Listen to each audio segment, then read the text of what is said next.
Last month, former kickboxer and self-appointed masculinity guru Andrew Tate was arrested in Romania for alleged human trafficking and sexual assault. Tate and his followers believe he is the victim of a conspiracy to silence him because he, quote, goes against the system. Tate has often referenced the 1999 film The Matrix, favorite of mine, in saying that The Matrix, a global network of tech platforms and governments, are out to get him and are behind the entire criminal investigation. Tate's lawyer, Eugene Vidniak, distanced himself from his client's claims when asked about them in an interview last Thursday, saying, quote, I have a serious profession, and I didn't ask my client about this Matrix story because I think it is something on media platforms. The matter doesn't have anything to do with my activity as a lawyer. Joining us now to discuss is YouTuber Vaush. Welcome to the show. My pleasure to be here. How y'all doing? We're doing all right. Look, we've talked about some of the charges in other segments today and over the course of the last couple of weeks since this happened. What's your read on Andrew Tate's fundamental appeal as someone who is more online? His lawyer might not be interested in what's happening on the internet, but the only reason any of us are talking about Andrew Tate is because he's able to establish himself in this community. So what do you make of his appeal?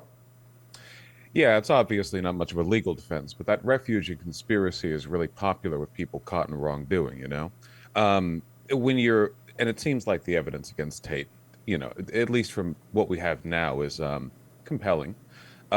There's not much you can do except suggest that you're the victim of some grand conspiracy. Of course, there are conspiracies in the real world. Usually these are conspiracies that favor the wealthy and powerful. Tate is both wealthy and powerful. It's just funny that you would use what is essentially the language of the critique of power to suggest that you, somebody who lives in a mansion with, 32 cars, are somehow the victim of systemic bias. It's pretty silly.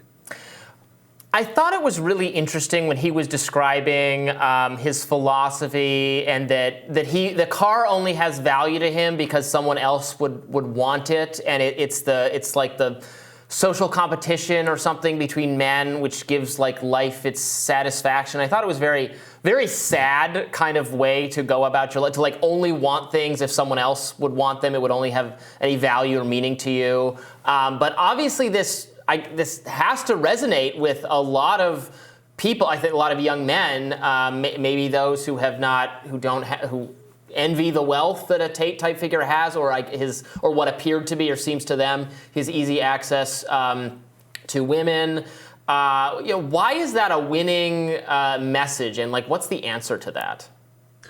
I think a lot of young men feel very anxious about what they imagine their role in society is. They don't have a good narrative for how they should behave.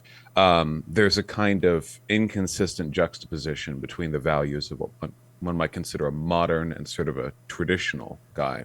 It's a difficult tightrope for a lot of them to walk. So sometimes they find refuge in like audacious or ridiculous archetypes of masculinity. For example, this Tate thing, this miserable idea that the only like worth you can get out of life is trying to impress other men with the stuff you spend money on, which in reality, this is like rat race ideology. Like enjoy nothing, just consume, buy, listen to the ads, whatever you're told to do it, because some guy next to you with a smaller car, you know, is going to get jealous. Ridiculous. But this is, you know, as destructive as it is an archetype. And I think people will fall back into these what they imagine to be kind of masculine traits if they feel that's the only way they can express their identity.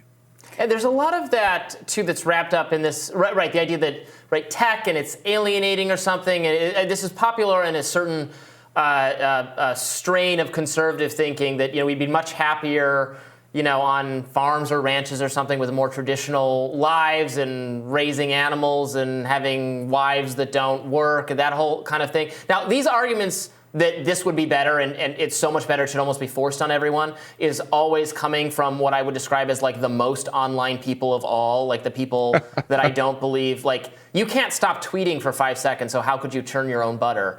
But it is this is a kind of thinking that it seems to be overlapping with a kind of conservatism that is a little bit different from old school kind of, you know, 80s social conservative.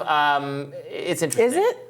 Well, it's a little bit different. You don't think that the rise of this kind of trad popularity is a Well, it's socially conservative, but there are differences. And a lot of women, we should say, are buying into it too. I mean, it seems to me that the social safety net has failed people in various ways and that they're looking for alternatives. And I think that's very understandable. They're responding to a really real material reality. You can't support a family. There's never a wife's social safety net, though. Well, the wife's social safety net was their husbands. Mm-hmm. You used to be able to support a family on one salary. The idea of being a stay-at-home mom didn't necessarily mean the kind of economic precarity that it means now. People lived closer to their families and in communities. And there are plenty of women who find that to be appealing as well, especially since sexual liberation for some women has meant that you are sexually liberated, you can have sex, but that you're not getting, you have lost out on the idea of the kind of traditional partnership and financial security that you got in yesteryear. Now, I think that that's a little bit of a warped version of the reality that neither situation is necessarily ideal, but it seems to be fundamentally the problem is that people don't have money. And the marriage contract was always fundamentally about financial security. And people are looking, it seems to me, for some substitute for that. And now that those relations have been broken down, I don't know. What do you make of all this, Vaush? No. I mean, I agree. There's a reason why, the rise of Nazis in Germany followed the Great Depression. The undermining of the narrative of men as breadwinners has historically been used as a catalyst for reigniting other perceived avenues of expressing masculine identity. Unfortunately, sometimes in quite destructive ways. You talk about these trad identities. There's nothing trad about Andrew Tate. You put him up against, I don't know, John Wayne or any older archetype of masculinity. He looked like a clown. He prances about like, I think the early 2000s term would have been a metrosexual or something. There's not really anything like archetypically. Let's not denounce metrosexual. Oh, but hey, listen, I don't shame that. I'm just saying there's nothing fundamentally trad about it. My man built his money off of crypto, right? I mean, this is hardly like an archetypal return to the farmland. Speaking of, you ever churn butter? It's actually really difficult. There's a lot of stuff that's difficult about the rejection of modern sort of alienating elements of the social fabric that we live in. Social media, the rat race, the idea that you have to engage in conspicuous consumption in order to get ahead of other men. But these are all things he promotes. So there's an interesting inconsistency in this like trad lifestyle versus, okay, well, here's the actual stuff you have to do. You have to live in the city. You have to like trade the crypto. You have to spend all your time online. And ultimately, this dissonance, it's going to make men miserable. It is making men miserable. Do you think causes problems? What about that criticism of social media, that it is so alienating or that it lends itself to some kind of rat race? Because obviously Briahna and I criticize a lot of social media policies and various things, but I think social media has improved my life, at least. I mean, I have a talk show that's only possible because of YouTube. I have interesting conversations with people because of social media. I'm much more connected to different people all over the world in different ways of life. I'm more connected to people who share my interests, that in communities and forums that I wouldn't have known anything about in an era without this level of internet connectivity, and that's true of a lot of the people we're describing who they themselves seem to think they're so miserable, but I think might have been pretty miserable just living on not having a kind of, or having a forced community, just the community of people you happen to have grown up around. I think there's a lot of value to what social media offers us in finding niche communities and people you never could have found if you were limited to your own in real life community. I think the issue is, what people are driven to through dopamine drip feeds is not necessarily what's good for them in the long term. It's very easy to stay inside, make 20 friends off of Twitter or Discord or whatever, and talk with them fervently every hour of every day you're not working. But it can't really compare, I think, to the satisfaction of a good meal with a good friend in person. And the more people are driven to what's easy, the more they might be driven away from what's actually meaningfully satisfying. I think we can fix this by doing more to make the real life appealing. We have fairly unwalkable cities, unlivable urban environments that don't really appeal to people, and it's expensive to go out and hang out with people in real life. Whereas stuff online, it's almost always free, except for, I guess, like a game subscription or the internet subscription itself. We've made online life easy in a lot of ways, but not necessarily good. And that dissonance, I think, is growing increasingly alienating, especially I think for younger people, where this, the vulnerability to that dopamine drip feed is a lot greater, and it might be even more difficult to communicate interpersonally because young people are anxious and nervous in the best of days. Why make that situation worse by giving them an easier but ultimately less fulfilling way out? Well, to bring this back to Andrew Tate just for a moment, on Saturday, Romanian authorities raided Tate's compound, confiscating about $4 million worth of luxury cars, 15 in total. You were asking for that number earlier, Robby, in addition to some expensive watches. You were saying earlier, Vaush, that this doesn't seem to be really a traditional kind of masculinity. It's about conspicuous consumption. And I made an argument there that I found compelling, that this is an effort to fill this void that's been created by, I think, a kind of material deficit that exists as people have fewer and fewer resources to create the kind of lives that we were taught we'd have when we grew up. But my question to you is this: why do you think it is that while there are a couple of people on the left who seem to be resources for men who are flailing in this way, people like ContraPoints have tried to use, their channel to help break people out of these kind of ideologies. Michael Brooks used to try to reach out to disaffected people who are moving rightward, young men in particular. But for the most part, it seems that these figures, the Jordan Petersons of the world, and others like Andrew Tate, do seem to be right-leaning. What do you think the left is failing to offer in terms of an alternative substitute to this kind of material void? Well, I think here in the States, or maybe the West broadly, the left has a history, at least recently, of operating as an ideology to the benefit of the dispossessed, to speak to the interests of oppressed peoples, to talk about what they need, what they want, what they're suffering from. But recently, especially I think attributable to the rise of the internet, we've seen an increase in the popularity of a lot of left-leaning populist ideas. And I think it's time for us to understand that we aren't just some marginal niche ideology for people who might not be able to find representation elsewhere. We're a winning ideology. And winning ideologies have to provide narratives, stories, and answers to everyone. Everyone has to be a part of it. You can't have a victorious political movement which is composed entirely of a minority of the population, right? You need to get at everyone. I think the left could do a much better job of understanding, is in line with basic intersectional theory, that men are also in many ways victimized by standards that were created to benefit them. The idea that men should be breadwinners, for example, yes, may have economically privileged men for most of modern history. But right now, today, it also causes a lot of grief and woe. Ever read Death of a Salesman? It's not exactly an entirely one-sided social standard. And you can see this Andrew Tate thing, right? He said, and I believe he said this directly, he doesn't enjoy sex or food. The pleasure he gets from everything is just doing better than other men. It's, at the face of it, miserable. I can't imagine a more cursed existence than deriving all of your pleasure from outperforming other rich guys, who gets the next car faster.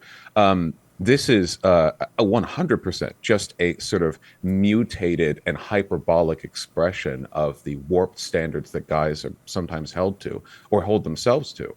If the left can't find better solutions, better answers, ways to assuage this narrative, give them a better road to walk down, then it's not surprising to me at all that other guys like Tate, who I don't think have men's best interests in mind, would swoop in and take advantage of that narrative to sell their own poison.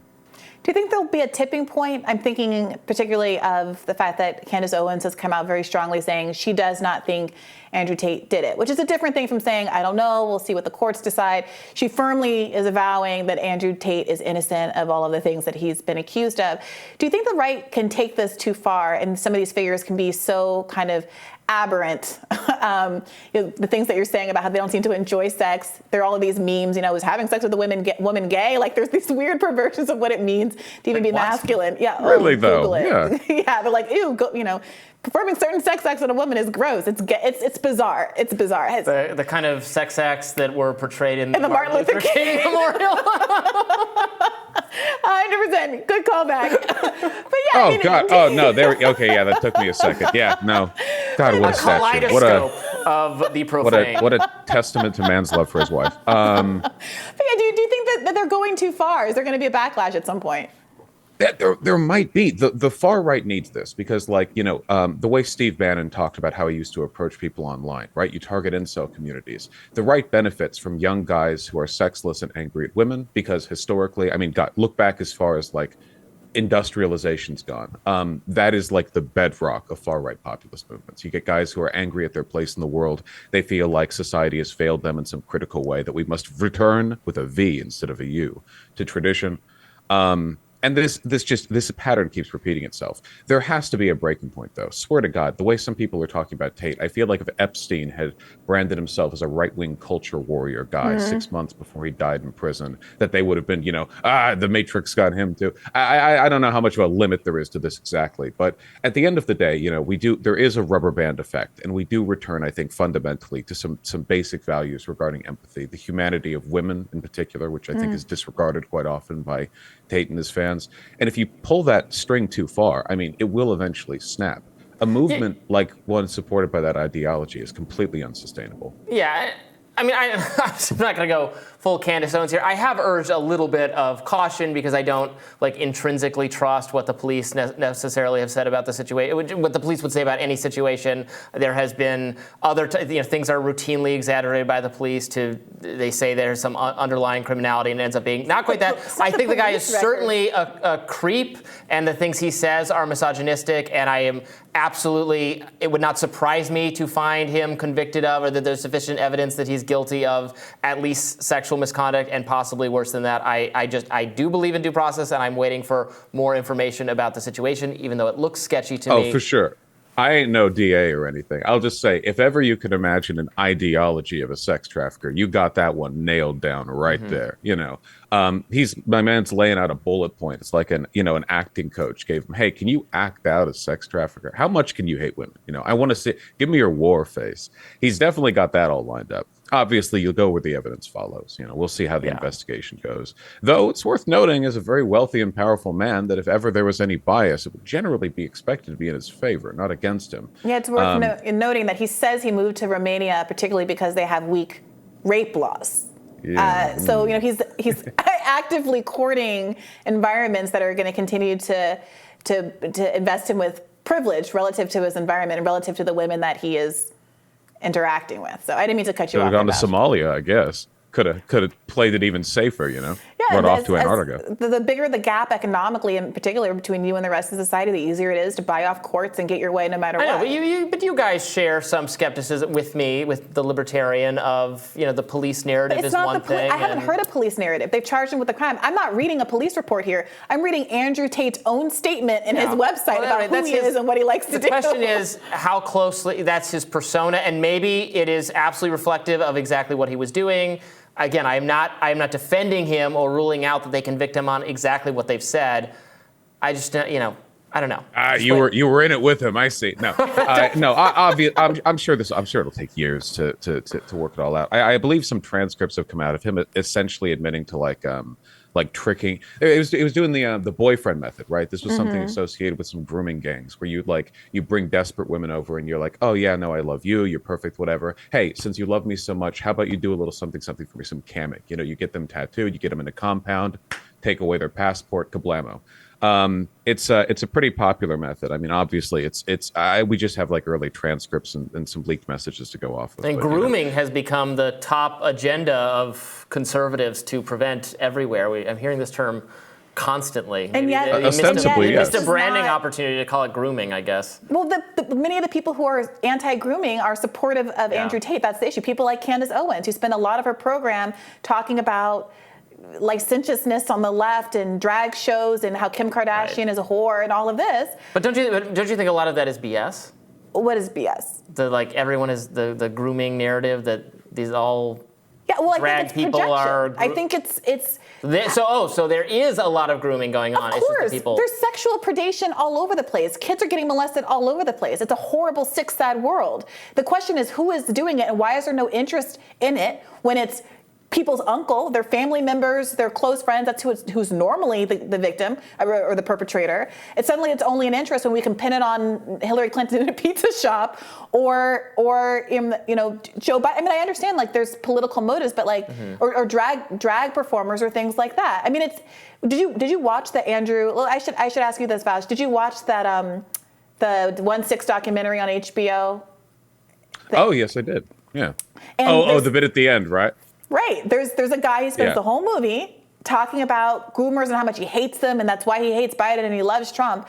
And then there's like a reveal. I mean, it's out there. I'm not. Oh, this is the one. Who's that guy? What's his Andrew name? Callahan. Oh, I saw you did a bunch of videos on him recently, didn't you? Oh, he's in a little bit of hot water himself, but the bit at the end of that documentary.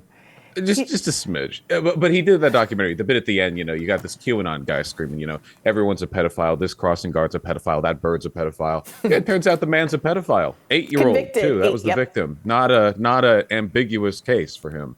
Right. You do see a lot of this. And there's a lot of rhetoric, too, that makes me feel like, they're really doubling down on that division. Matt Walsh, for instance, has said, the Catholic Church doesn't have a pedophile problem. It has a gay priest problem. If you take a look at the stats on where, like, child abuse and how it takes place or whatever, it's actually really easy to know what you can do about it, right? Sex education and that, like, Me Too kind of stuff.